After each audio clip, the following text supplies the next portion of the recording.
Praise Lord, good morning. आज वाक्य मनन में मैं आपका स्वागत करता हूँ।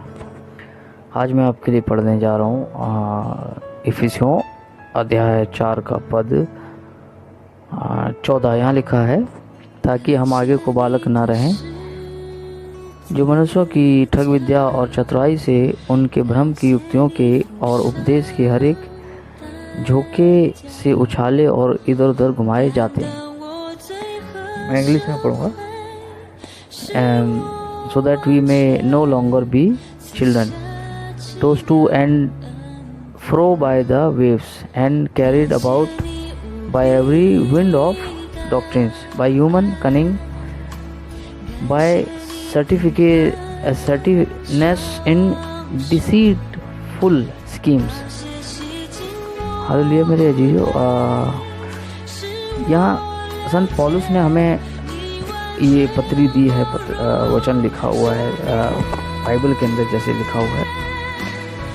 दरअसल उस समय भी भरमाने वाले लोग थे और आज भी है मेरे अजीजों। संसार में आज भी भरमाने वाले लोग हैं। आज भी वो लोगों को भरमाते हैं और उनकी ठग विद्या इस प्रकार की है कि हम सब उछाले जाते हैं। जैसे यीशु मसीह ने एक बार कहा कि शैतान ने तुम लोगों को मांग लिया है कि तुम्हें फट के उस सूप में। ठीक है, सूप हम सब जानते हैं कि जब पुराने समय में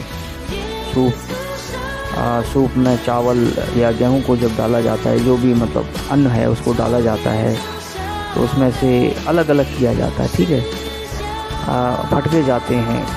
ठीक है,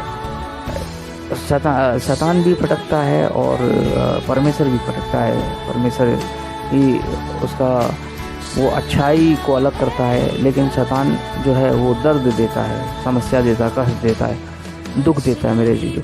इस संसार में बहुत सारी ऐसी शिक्षाएं हैं जो हमें दुख दे सकती हैं। देखिए, दरअसल यहाँ वचन में लिखा हुआ है, संत पौलुस ने हमें सिखाया है कि वो जो मार्ग परमेश्वर ने हमें बताया है, परमेश्वर ने हमें बताया है कि यदि हम चुनाव करते हैं, मसीह यीशु का अपने जीवन में उसे अब निमंत्रण देते हैं, तो हमारे पहली बात यह है कि हमारे पापों को क्षमा मिलती है, हमें उद्धार मिलता है, हमें सुरक्षित किए जाते हैं। ठीक है, और पवित्र आत्मा के द्वारा परमेश्वर की महान प्रतिज्ञाएं हमारे जीवन में पूर्ण होती हैं।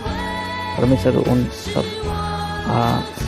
प्रतिज्ञाओं को जो परमेश्वर ने हमारे लिए रखी हैं, जो विश्वास करने वाले के लिए रखी हैं, हम सबको वो मिलती हैं। ठीक है, यहाँ पर हम देखते हैं कि बहुत सारे ऐसे लोग हैं संसार में जो फटकते हैं। मतलब उनकी जो ठग विद्या है, मनुष्य को डरा के, धमका के या उनका पापों का बोझ दिला के। दरअसल बाइबल बताती है कि हम जो यीशु मसीह पर विश्वास करते हैं, हमें पापों की क्षमा मिल चुकी है। ठीक है, हम धर्मी हैं। आज परमेश्वर की दृष्टि में धर्मी हैं। हमने जब विश्वास किया, जिस दिन हमने विश्वास किया मसीह यीशु पर, उसी दिन हम धर्मी ठहर गए मेरे जीवन। वचन में यहाँ तक लिखा है कि हम मृत्यु को पार करके जीवन में प्रवेश कर चुके हैं। ठीक है, यूहन्ना रचित सुसमाचार के अंदर लिखा हुआ है कि हम जीवन को पार करके मृत्यु को पार करके जीवन में प्रवेश कर चुके हैं। आज हमारे ऊपर दंड की आज्ञा नहीं है, लेकिन इस संसार में बहुत सारी ठग विद्याएं हैं इस संसार के अंदर, जो मनुष्य के पापों का बोझ दिलाती हैं, मनुष्य को एहसास दिलाती हैं कि तुम अभी भी अधर्मी हो परमेश्वर की दृष्टि में, उसके लिए ये करो वो करो। मेरे अजीज, जो परमेश्वर पर विश्वास रखें कि उसने अपने पुत्र को हमारे लिए दे दिया है, ताकि जो कोई इस पर विश्वास करे, अर्थात यीशु मसीह पर विश्वास करे, वो नाश न हो परंतु अनंत जीवन पाए। विश्वास में बने रहें, परमेश्वर का काम करते रहें।